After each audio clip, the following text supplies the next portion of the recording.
Good afternoon. This is All India Radio. I am Valsa Williams and with me is Anuja Kumar with the Midday News.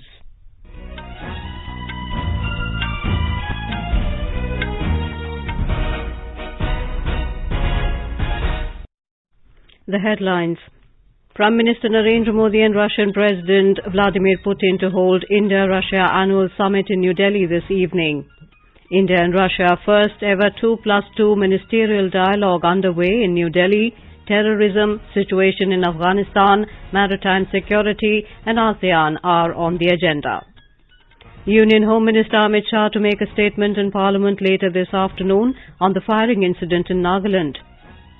Over 127 crore 93 lakh doses of COVID vaccine administered in the country so far. Maharashtra and Assam issue guidelines for international passengers in view of new COVID-19 variant Omicron. Centre earmarks 70,051 crore rupees to states as grants for health sector, says Finance Minister in Parliament. India and Bangladesh jointly celebrate Maitri Divas to commemorate 50 years of Bangladesh Liberation War. Nation pays homage to Bharat Ratna Dr. B.R. Ambedkar on his Mahaparinirvan Divas. President, Vice President and Prime Minister pay floral tributes. Ousted Myanmar leader Aung San Suu Kyi sentenced to 4-year jail. And in cricket, India wins Test series against New Zealand.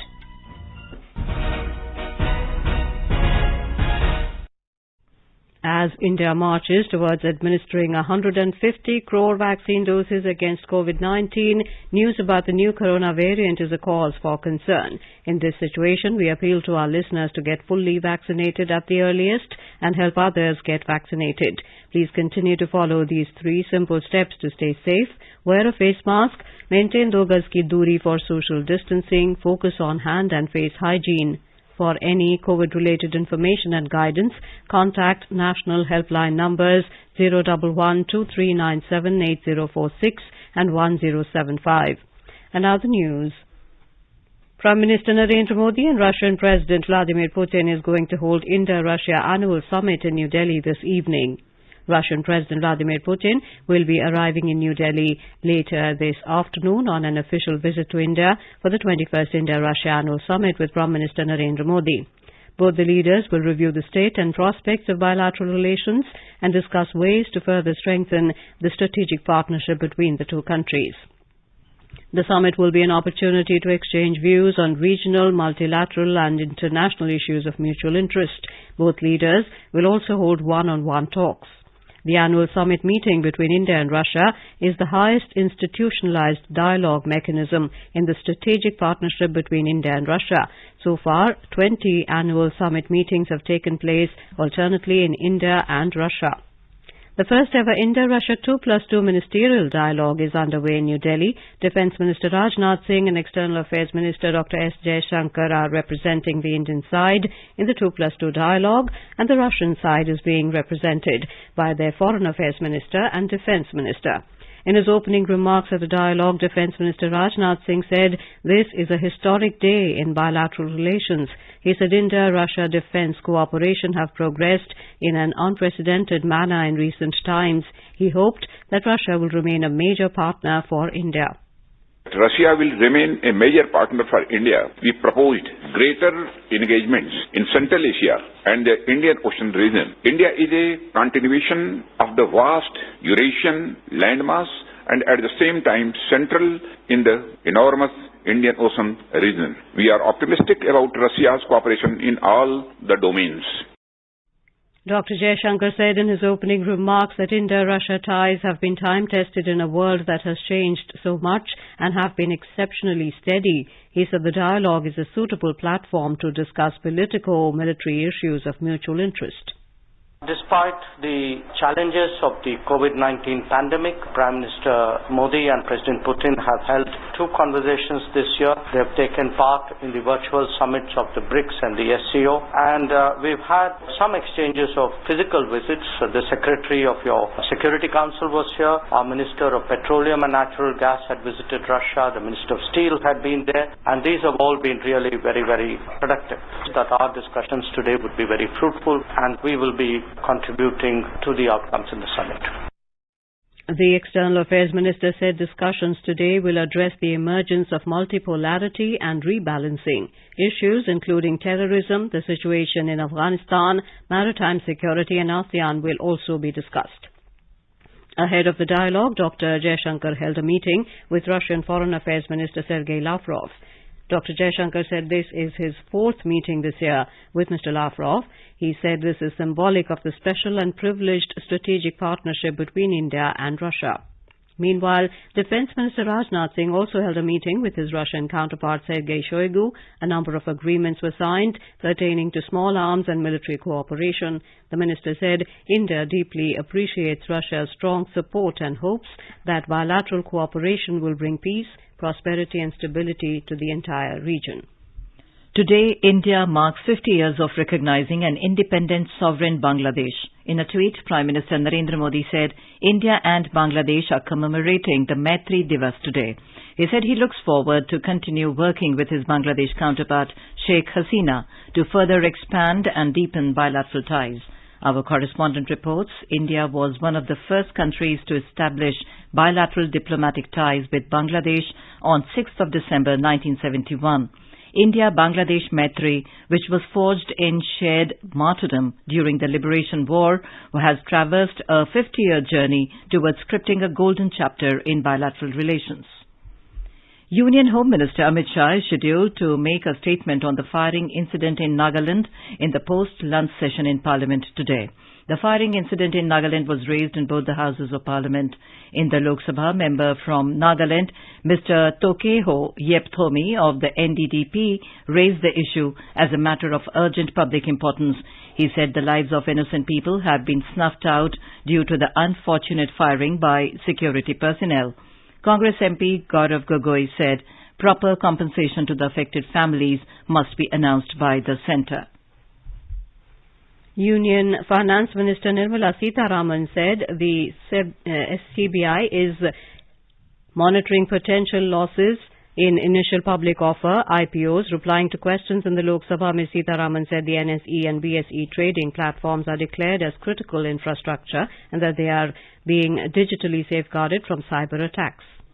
Many steps have been taken by all the concerned institutions. There are very many checks and balances and plan Bs which are in place, as a result of which I feel that there are measures being taken timely. They are also being taken by institutions with periodic trial and error kind of a method. Checking up is happening. I am assured by the SEBI, NSE and also the BSE that they are taking all kinds of precautions. The Narcotic Drugs and Psychotropic Substances Amendment Bill 2021 was introduced in the Lok Sabha today. N.K. Premachandran of the RSP opposed the introduction of the bill, saying that it is in violation of Article 21. He added the government is giving retrospective effect to a criminal penal offence. BJD leader Bhartrihari Mehtab also asked the government to redraft the legislation.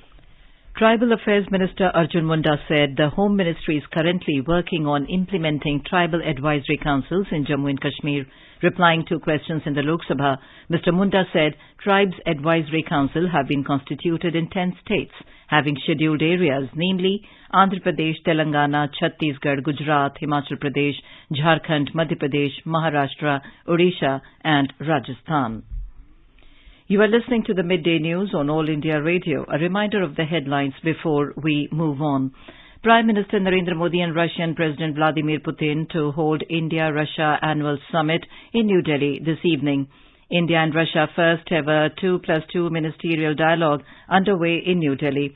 Terrorism, situation in Afghanistan, maritime security and ASEAN are on the agenda. Union Home Minister Amit Shah to make a statement in Parliament later this afternoon on the firing incident in Nagaland. Over 127 crore 93 lakh doses of COVID vaccine administered in the country so far.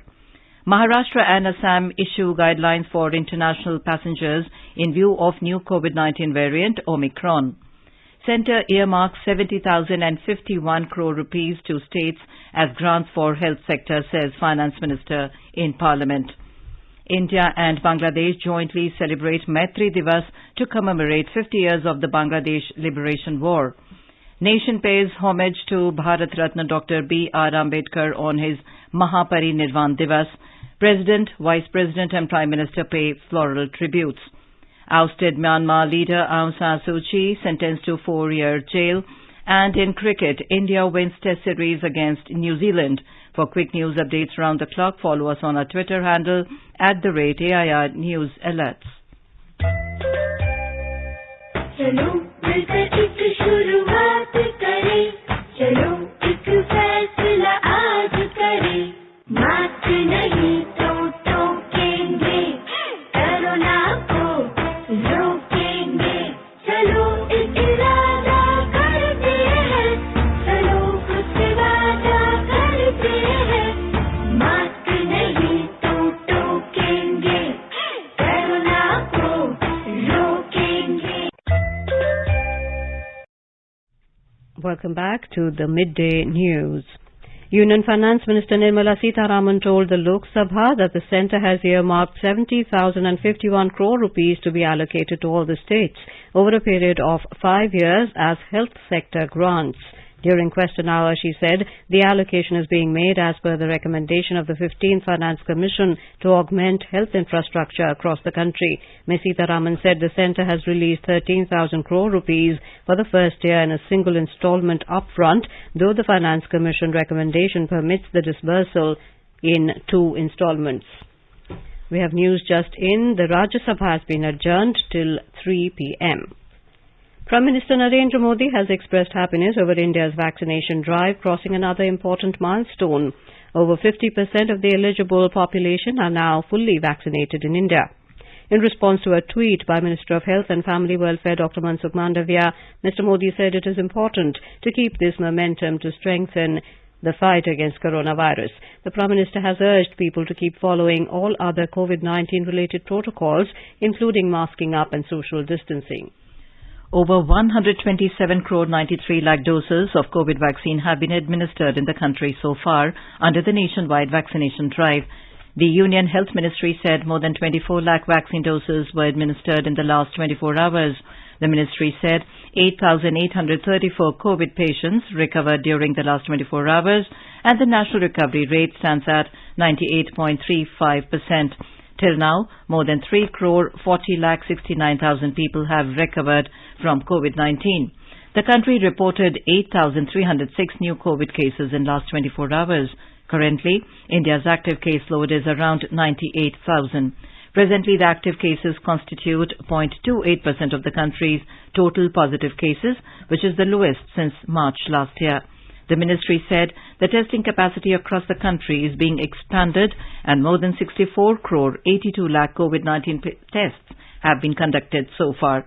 Meanwhile, the Union government has said that more than 139 crore COVID vaccine doses have been provided to states and union territories so far.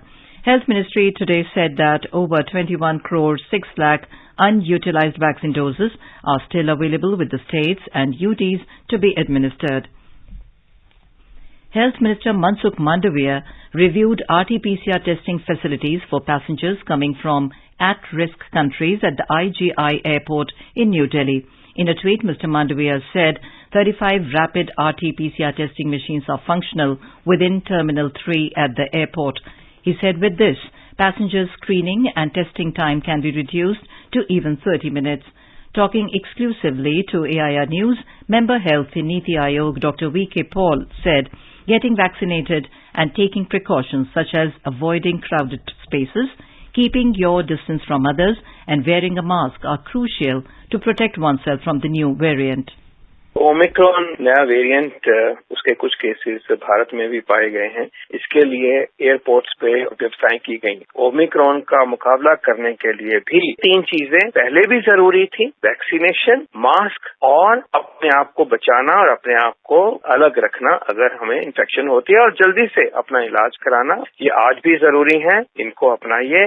इन्हीं tools के साथ साथ हम मिलके Omicron को भी हटा दें. The Assam government has issued new SOPs for international travellers following the spread of the Omicron variant in the country. The new SOPs issued last night make it mandatory for international travellers to do the RT-PCR test on arrival at airport. The order also said that those who plan to stay in the state to go for mandatory quarantine at home for 7 days. In order to curb the spread of the new COVID-19 variant Omicron, Maharashtra government has also issued guidelines for passengers travelling from African countries. In a notification issued recently, the government has declared South Africa, Botswana and Zimbabwe as high-risk countries and the passengers from these countries as high-risk passengers. It said these high-risk passengers shall have to undergo RT-PCR test immediately on arrival at all international airports and then sent for an institutional quarantine for 7 days. Karnataka Health and Medical Education Minister Dr. K. Sudhakar informed the media persons in Bengaluru today that according to the reports received from other parts of the world, the new strain of Omicron virus is not as virulent as the Delta virus. He, however, added that Omicron is found to spread rapidly. Those vaccinated with the double dose are protected from severe impact of this new strain. The minister informed that 93% of the eligible population has received the first dose and 64% the second dose in the state. In a bilingual live phone-in program, Corona Jagrukta series, Dr. Sanjay Pandey of GB Pant Hospital in New Delhi will be with us today to answer the queries related to coronavirus. The program can be heard on FM Gold channel and additional frequencies from 9:30 p.m. onwards. Listeners can ask questions to the expert on toll-free number 1-800-115767. I repeat, 1-800-115767 and on telephone number 011-233-14444. You can also post your queries on our Twitter handle @AIR News Alerts by hashtag AskAIR. This program will also be available on our website newsonair.gov.in and on our YouTube channel News on AIR Official. In Spotlight, the News Services Division of All India Radio will bring you special year-ender on India's fight against coronavirus tonight. This can be heard on FM Gold channel and additional frequencies from 9:15 p.m. onwards. This program will also be available on our website newsonair.nic.in and in our YouTube channel News on AIR Official. The nation is paying homage to Bharat Ratna Dr. B.R. Ambedkar on his Mahaparinirvan Divas or death anniversary today. A number of functions are being organized all over the country to highlight the contribution of Dr. Ambedkar in nation building. President Ramnath Kovind, Vice President M. Venkaiah Naidu and Prime Minister Narendra Modi today paid floral tributes to Baba Saheb Dr. B.R. Ambedkar on his Mahaparinirvan Divas at Parliament House lawns in New Delhi. In his message, Vice President said Baba Saheb was a great nationalist, social reformer, legal luminary and a champion of democracy. Lok Sabha Speaker Om Birla, Social Justice and Empowerment Minister Dr. Virendra Kumar, Parliamentary Affairs Minister Prahlad Joshi, Minister of State for Social Justice and Empowerment Ramdas Athwale and Congress leader Mallikarjun Kharge also paid tributes to Dr. Ambedkar at Parliament House. In Maharashtra, rich tributes are being paid to Bharat Ratna Dr. Baba Saheb Ambedkar on his Mahaparinirvan Divas. Governor Bhagat Singh Koshyari, Chief Minister Uddhav Thackeray and others paid tributes to the architect of the Constitution. We have a report. In view of the fresh threat from Omicron variant of COVID-19, a live broadcast of the event is being organized to avoid overcrowding. The government has appealed to the people to witness the event sitting at home to curb spread of the virus. Entry for those only who have taken both the doses of the vaccine. The Chief Minister Uddhav Thackeray expressed gratitude to Baba Saheb Ambedkar for his invaluable contribution towards building a strong republic. He said Baba Saheb used his knowledge to inculcate the values of equality, brotherhood and democracy in the society. Devapriya Bhattacharjee, AIR News, Mumbai. As our nation celebrates the 75th year of independence, a series of events are being organized by the government as a part of Azadi Ka Amrit Mahotsav. To commemorate the occasion as a Jan Utsav, All India Radio News brings its listeners a special quiz on India's freedom movement and its glorious history. The quiz is being conducted every Monday and Tuesday in the morning news since 16th of August and will continue till 15th August 2022. India Post has joined hands as the logistics partner with All India Radio News for the Amrit Mahotsav quiz. Listeners can send their responses to the question over WhatsApp on 882-654-6262 or through email on amritmahotsav@prasadabharati.gov.in. And now, let's listen to our special program, Azadi Ka Safar, highlighting the importance of the day during the freedom struggle. Azadi Ka Amrit Mahotsav.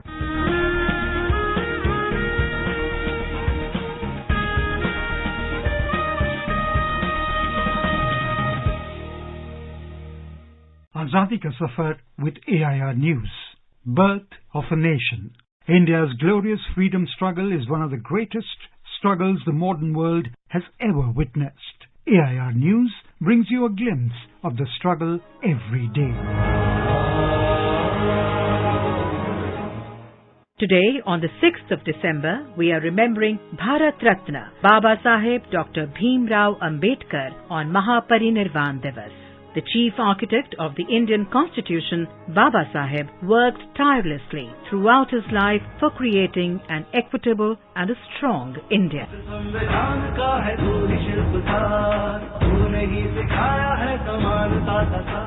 Dr. Bhim Rao Ambedkar, a fighter in the cause of annihilation of caste, was born in a so-called lower caste on 14th of April 1891 at Mau Cantonment. His life was one of struggle, as his radical proposals to deal with the caste system met with hostility from the so-called upper castes. However, not only did he fight against all institutional and social odds to pursue his education, but spectacularly earned doctorates from both Columbia University and the London School of Economics, gaining reputation as a scholar for his research in law, economics and political science.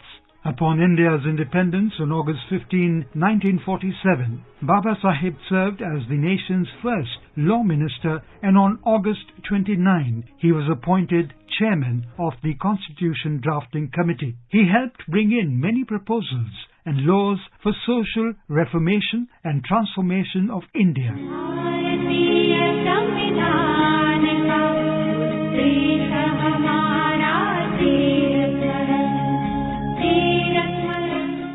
His efforts for a radical restructuring of property relations have ensured that India as a nation moves together to create new possibilities for all its citizens.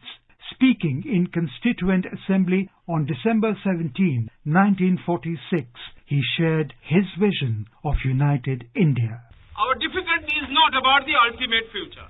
Our difficulty is how to make the heterogeneous mess that we have today take a decision in common and march in a cooperative way on that road which is bound to lead us to unity. Dr. Ambedkar perhaps was India's most radical thinker, and he transformed the social and political landscape in the struggle against British colonialism by making the downtrodden politically aware of their own situation. He had famously said to the so-called lower castes, "Educate, agitate and organize." He laid a great emphasis on education, especially to weaker sections, to whom it was traditionally denied. He saw education as a potent tool which could equally empower every citizen to build an egalitarian society, as also to help break the age-old restrictive shackles of discriminatory social practices.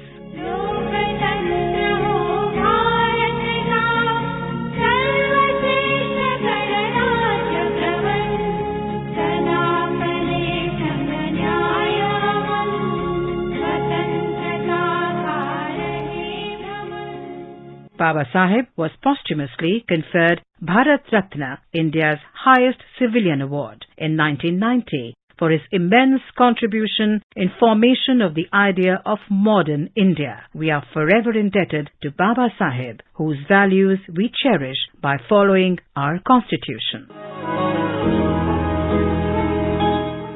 We also remember freedom fighter Rukmani Lakshmipati, who was born on December 6, 1892 in Madras.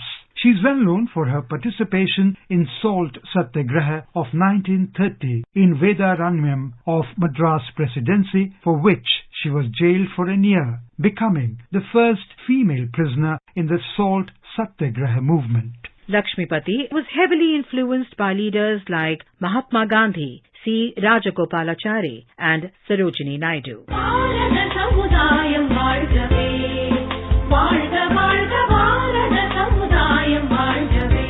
In 1934, Lakshmipati was elected to the Madras Legislative Council. 3 years later, she became the first woman to become a member of the Legislative Assembly.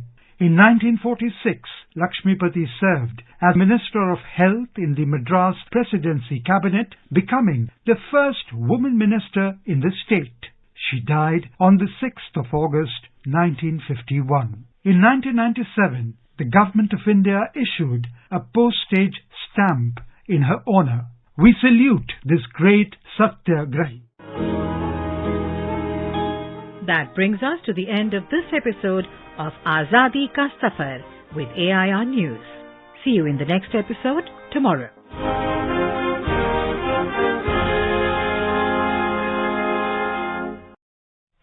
In today's episode of Dharohar, we will bring you the story and voice of legendary tribal leader Jaipal Singh Munda. This is All India Radio giving you the news. For quick news updates round the clock, follow us on Twitter at AIR News Alerts. Best wishes to all consumers for Azadi Ka Amrit Mahotsav. Hallmark ensures purity of gold. Always purchase hallmarked gold jewellery. For any consumer-related complaints, please contact National Consumer Helpline's toll-free number 14404. Issued in public interest by Department of Consumer Affairs, Government of India. Jago Grahak Jago. A Myanmar court today sentenced the ousted State Councillor Aung San Suu Kyi to 4 years jail term. She was found guilty of inciting dissent against the military and breaking the epidemic rules relating to COVID-19 under the Myanmar Natural Disaster Law. It is the first of a series of possible sentences against Aung San Suu Kyi. She faces 11 charges in total, which have been widely condemned as unjust. She has denied all charges. In cricket, India won the second test against New Zealand by 372 runs in Mumbai today. With this win, India has won the 2-test series. New Zealand added just 27 runs this morning with the loss of remaining 5 wickets. That first test ended in a draw. Now let us take a look at the weather update for today. The national capital, Delhi, is expected to experience mist. It recorded a minimum temperature of 15 degrees Celsius, while the maximum be around 25 degrees. Mumbai is likely to have partly cloudy sky. It noted a minimum temperature of 22 degrees Celsius, while the maximum is expected to be around 34 degrees.